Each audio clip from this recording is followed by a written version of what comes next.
আমরা এখানে বসেছি নারকোল নাড়ু বানাতে। যে বৃহস্পতিবার, পৌষ মাসে বৃহস্পতিবার আমরা এদেশীয়, তো এদেশীয়দের একটা পৌষ মাসে লক্ষ্মী পুজো হয়। এখানে আমাদের ধান পাল্টাতে হয়, তো নতুন ধান দিয়ে এখানে পুজো হয়। তার জন্যই এই আয়োজন। এখানেতে নারকোল নাড়ু পাকানো হচ্ছে। নারকোল ছুলেছে একজন, আমার মহাশয়।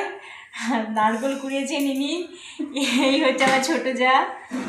আর নারকোল পাক দিয়েছে আমার মা, ছোটো যা দুজনে মিলে। আর আমি এই যে ওদের সাথে একটু সহযোগিতার হাত বাড়াতে এসেছি। সবাই মিলে কাজ করলে তাড়াতাড়ি হয়ে যায়, কাজ করতেও ভালো লাগে, কথা বলতে। একটু ছোটো ছোটো করে দিতে। নারকোলের খুব অভাব জানেন, নারকোল গাছ আছে কিন্তু নারকোল নেই, সব যে ডাব বিক্রি হয়ে যায়। তাই এইবারে মায়ের দয়া হয়েছে, তাই কিছু নারকোল পাওয়া গেছে, সেই নারকোল থেকেই নারকোল নাড়ু হচ্ছে।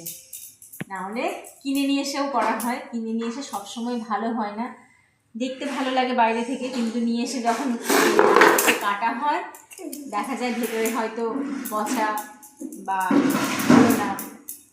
তার জন্য এইবারে এই নারকোল নাড়ু হচ্ছে।